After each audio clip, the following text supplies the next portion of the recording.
I was 19, standing in the kitchen doorway with my acceptance letter crumpled in my fist, when my dad looked up from his coffee and said the words that still echo louder than any applause I've ever gotten. "You're wasting your time. You'll never make it out there. Stick to something real." He didn't yell, he just stated it like fact, like gravity. My mom stayed quiet at the sink, scrubbing the same plate over and over. I waited for her to say something, anything, but she just kept scrubbing. The water ran so long it went cold. I turned and walked to my room, shut the door, sat on the edge of the bed staring at the letter until the ink blurred. That was the moment something in me folded in half. Not broke, folded, like I could still function, but smaller. I told them I'd defer, said I'd think about community college. They nodded like I'd finally come to my senses. I packed my bags anyway, left before dawn one Saturday while they were still asleep. Didn't even leave a note, just the letter on the kitchen table, smoothed flat. The first years were brutal.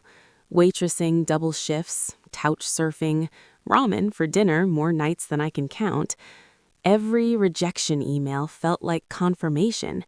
Every late rent notice sounded like my dad's voice. I kept going because stopping would mean he was right. I auditioned for anything, commercials, indie shorts, background work. Got told, "You're pretty, but not pretty enough.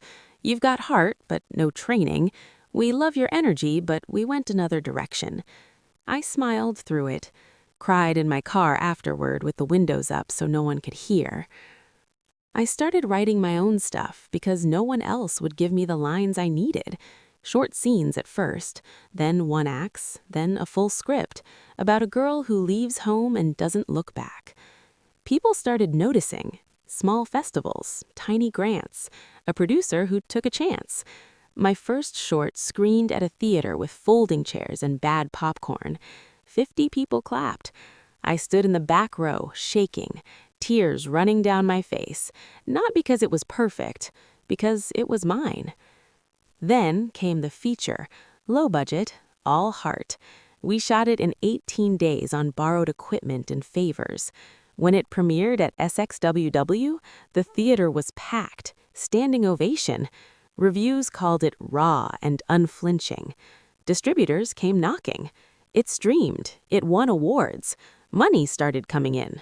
Not Hollywood money, but real enough to pay rent without panic. I bought my mom a plane ticket to visit. She cried when she saw my name on the screen. My dad didn't come, said he had work. Years passed. I kept building. Started a small production company. Not for blockbusters, for stories like mine.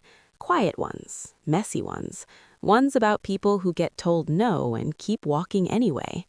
We funded first-time directors, paid writers what they deserved, gave actors real auditions instead of cattle calls.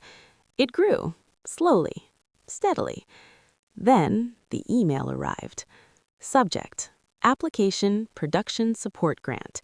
From my dad's old work address, the one he'd had since I was 12. I almost deleted it without opening. My finger hovered. I clicked anyway. The body was short, formal. He was applying for funding for a community theater project he'd started after retiring, something about bringing plays to kids in the county where we grew up. The budget was modest. The ask was $15,000 to cover venue rental, sets, and stipends for local actors. Attached was a one-page proposal. At the bottom, in his handwriting, a single line added after the typed signature. "I know I wasn't there when you needed me to believe in you. I believe now. If you'd consider this, it would mean more than the money." I read it 3 times. My hands went cold. The room smelled like the cedar candle I'd lit earlier, sharp, grounding. I sat on the floor of my office, back against the desk, knees to my chest. The city lights flickered through the blinds like they were breathing. I didn't cry right away. I just sat there, feeling everything at once. Old hurt, new softness, the strange ache of seeing your parent small for the first time. I thought about the kitchen that morning. the cold water, the silence. I thought about every time I'd almost quit and didn't. Later that night, I walked to the rooftop, wind sharp against my face, stars faint above the light pollution. I didn't pray out loud. I just stood there, arms loose at my sides, and let the feeling settle. Let it be bigger than the anger, bigger than the pride. I whispered into the dark, barely a sound. Okay. I approved the grant the next week. Didn't make a big deal of it. No personal note, just the standard approval email with the wire instructions. But I added one line at the end. Break a leg. He never replied. Didn't need to. Months later, I got a link from my mom, a shaky phone video of the opening night. Kids on stage in handmade costumes, my dad in the wings, arms crossed, watching like he was afraid to blink.